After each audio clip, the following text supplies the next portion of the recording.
Con la lección de esta semana volvemos a concluir o vuelvo a concluir y deseo de todo corazón que tú me acompañes en esta conclusión, que esa discusión o ese entender de antiguo pacto, nuevo pacto, obras y fe se pueden acoplar o se puede aclarar el concepto con los textos que hemos estudiado esta semana. Y en particular te quiero mencionar el que encontramos en Génesis capítulo 15 versículo 6, porque este es el que hemos llamado la interpretación de Pablo. No, no es la interpretación de Pablo. Pablo nos está poniendo una lupa, un lente que nos haga leer correctamente el Antiguo Testamento y nos demos cuenta que el antiguo pacto, llamado antiguo pacto, y ahora nuevo pacto, no es otra cosa más que el mismo pacto, solo que debido a nosotros, que en nuestra imperfección y rebeldía nos apartamos del pacto, Dios tiene que hacer nuevamente un pacto con nosotros porque nos hemos apartado. Pero el pacto es uno.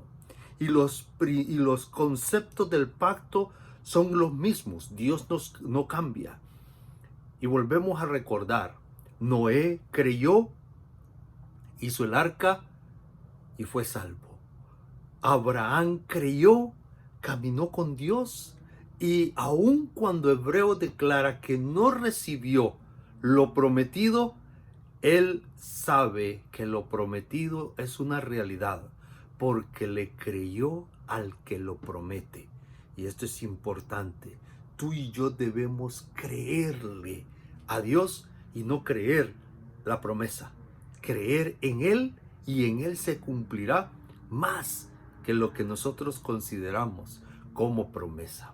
Y ahora nos encontramos en el conflicto o en el dilema. El pacto en el Sinaí, el pacto con los israelitas.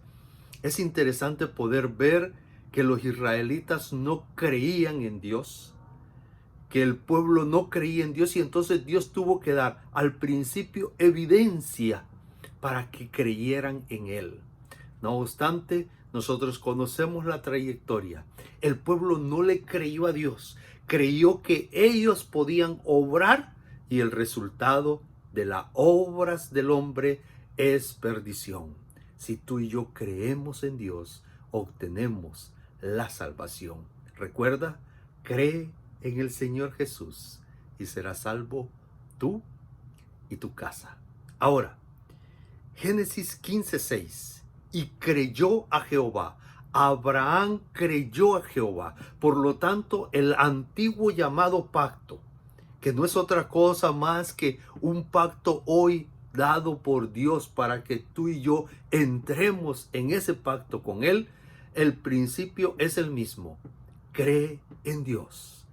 Abraham creyó en Dios y le fue contado, imputado, le fue dado, le fue otorgado el privilegio de llamarse justo, el privilegio de ser justo delante de Dios aun cuando no lo era. Y eso es lo que Dios hace contigo y conmigo. Al creer en Él, al creer en Jesús, nosotros recibimos la vestidura de la justicia de Cristo, y Dios nos mira y somos delante de Dios justos. La justicia viene por creer. No, ¿qué debemos hacer? Creer. Y ese es el punto. ¿Qué debemos hacer? Creer. Porque tú y yo somos justos porque creemos. Y es interesante también recordar o pensar en esto. Te pregunto, ¿te consideras justo? Si tú me dices que no, estamos en un camino bueno, pero no correcto.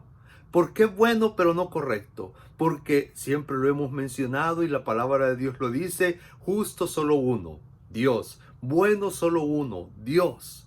Pero ahí estamos en lo correcto. O ahí estamos en una declaración correcta.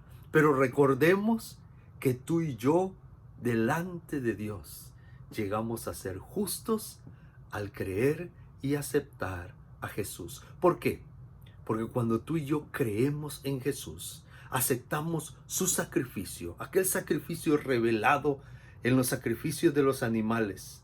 Creemos en ese sacrificio y a través de ese sacrificio obtenemos el perdón de pecado. Y esto es lo interesante. ¿Quién es justo? Justo es el que no tiene pecado. No. Tú y yo, delante de Dios, por la sangre de Jesús que nos limpia de pecado, nos presentamos justos delante de Él. ¡Qué maravilloso! ¡Qué regalo inmerecido! Gracia el que recibes tú y recibo yo por amor de parte de Dios, porque te ama. ¿Qué debemos hacer para poder entrar al pacto? Debemos creerle a Dios, creer que Él nos hace justos, creer que Él nos hará salvos, creer que en Él vamos a cambiar nuestra vida, porque al creer en Él, Él puede obrar en gran manera en ti y en mí. Creamos en Jesús, entremos en el pacto, dejémonos transformar por creer en Él, y entonces nuestras obras revelarán el que tú y yo estamos en el pacto con Dios. Le creemos a Él. ¿Y sabes qué? Este pacto termina en que Dios te glorificará a ti, en que Dios te hará perfecto por completo delante de Él. Gloria a Dios por su amor. Gloria a Dios porque hace fácil el que tú y yo seamos salvos. Creamos en Jesús. Bendiciones a todos.